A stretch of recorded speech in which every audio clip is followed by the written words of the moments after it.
What is up? So today we are actually in my office because I don't know, I can set up my camera and just do my workout, but talking into the camera while people are around me, just not there, not that comfortable yet. You know what I'm saying? So we're working on it, but I wanted to show you a single leg RDL tutorial. It's such a good exercise.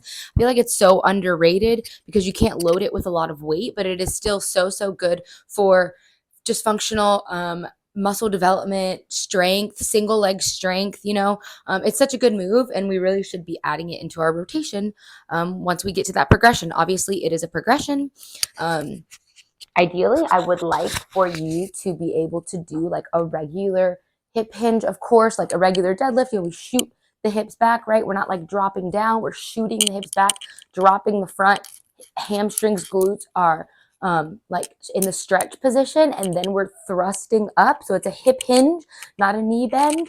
I would love for you, you really do need to be able to do that before you can do this one. But if you don't know how to do that one yet, I'm going to link my dumbbell RDL and my barbell RDL and my deadlift tutorial videos down below. It's literally everything you need to execute this and progress to this. So it is a single leg hip hinge. And the point of it is literally to hinge at the hips, the same thing. But what you don't want to happen is we don't want this. So it's very, if I show you from this side probably. So this will be a thing. Like your hips will rotate, okay? If you don't have enough control or strength in the one leg. So I'm going to show you how to progress it from just like practicing the movement to then using some dumbbells. You can use a barbell, obviously. You could use a cable. You can use kettlebells. You can use, whatever load that you have. I just have 2 small dumbbells here in the office. So that's what I'm going to use. But the goal is to hinge at the hips, just like if you had 2 legs on the ground, right? Hinge and then thrust yourself back up using your hips while keeping your hips straight in line and not shifting out this way. Okay, so that's the goal. And yeah, I'm just going to show you, I guess, the kind of a progression. When you first start doing the movement, you definitely, will want to hold on to something just to make sure you're safe. Obviously, the last thing you want to do is to get hurt trying to do this movement. So hold on to something for stability. I'm going to get into a little bit more variations that you could do. There's another reason as you progress into this movement that you might want to hold on for stability, but we'll get into that towards the end. So you can hold on to the wall if you need to for a little bit extra stability. We're going to have your feet planted on the floor, heels, toes, like baby toe and big toe, planted on the floor and your heels. So you make like a little stand for yourself if you do that. Okay, so you want to be pressed firmly into the ground. We breathe all that air out of our stomach, right? We brace the core, and then we're going to hinge forward on that one leg. Okay, so boom. And then I like to use something at first very high. So obviously this isn't giving me, that much of a stretch, but it is for me to just practice the movement, practice the balance. You tap and then you'll come back up. So you see how I kind of swerved a little bit this way? That's what we don't want to happen, right? So we're going to brace, and then we're going to hinge straight down all the way up. So as you progress, you can either lower the bench down and down, or obviously you could do it without weight and just start kind of reaching for the floor. Reaching for the floor. All right. The back leg is going to be bent, but not like this, and also not like completely locked out, So the back leg just needs to be soft. It just needs to be a soft little guy back there. Okay. So we hinge forward. Boom. You're going to want to practice that a couple times. And like I said, just practice getting further and further down. Maybe your chair or your bench, just get it further and further down. And use the wall. Okay. So hinge forward, tap.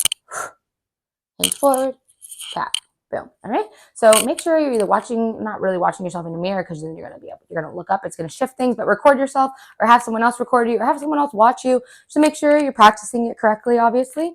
So now I'm just going to show you how to do it with dumbbells. So there are so many variations to everything, guys. You already know that if you've been here for a while.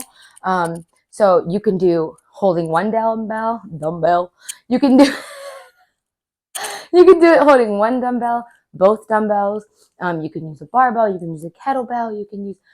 You can do a stop and there's so many variations to this. I'm just going to show you a traditional standard single leg RDL, okay? Or deadlift, whatever you want to call it. All right, so foot planted straight on the ground. I'm going to show you from this side and from that side, so you can get both angles of the hips not swaying, right? Because that's what we want. So nice tight core. Boom, our back is flat. So chest is out, not like this, but up and out, right? Just shoulders down. And then we are going to hinge. Once we get to about the bottom of our knee, maybe like top of our shin, we're going to pop ourselves back up. All right. You can stop here, put your foot down to give you like a little bit of extra maybe balance, like regroup if you need to. So nothing wrong with that. So I'll show you from the side. So we're going to hinge forward, top of the knee, or bottom of the knee, top of the shin. Boom. Okay, so you want to make sure that you have a soft knee, but your leg should really be as straight as possible, aside from the soft knee, obviously. All right, other leg, boom. And we're going to hinge straight down. We want our hips to be nice and stable. Are a little wobbly there. A little trick, if you focused on one spot, like directly in front of you, you don't want to focus on like the roof because then you're going to be like this, you know? Like pick a spot that it will be directly in front of you that you can gaze at throughout the whole movement and just kind of stare at it, and it will help with your balance. Okay, so awesome. Oh, I got an itch. Okay, so the most important thing, like I said, is to keep, now I'm going to sneeze, is to keep the hips nice and level. We don't want like swaying around. And then there's different variations to it. Obviously, like I said, you could do a dead stop, you can do alternating, you could do, there's so many different variations, but ideally you're going to want to just learn the basic one first. And then I do want to add, so as you progress in weight, because just like everything, in order to get better at the movement, it's great for glute development as well. So in order to, you know, build more muscle there, if that's what you're looking to do, you're going to have to progressively overload that movement. So add more weight, add more reps, you know, whatever tempo, however you want to manipulate that. But as you progress in the sense of adding more weight, you might want to, and I recommend doing both.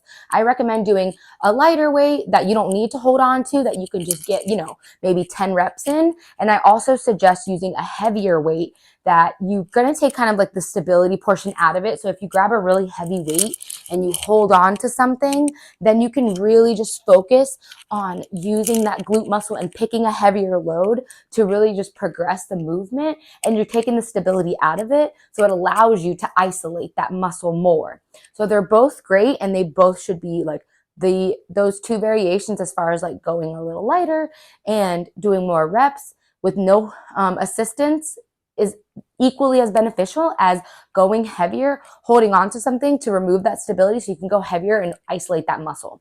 So I hope that was helpful. And if you have any questions, just comment below, obviously. And if you have any exercises that you're just dying to get a full tutorial on, just let me know and I can do that one next. Okay, bye.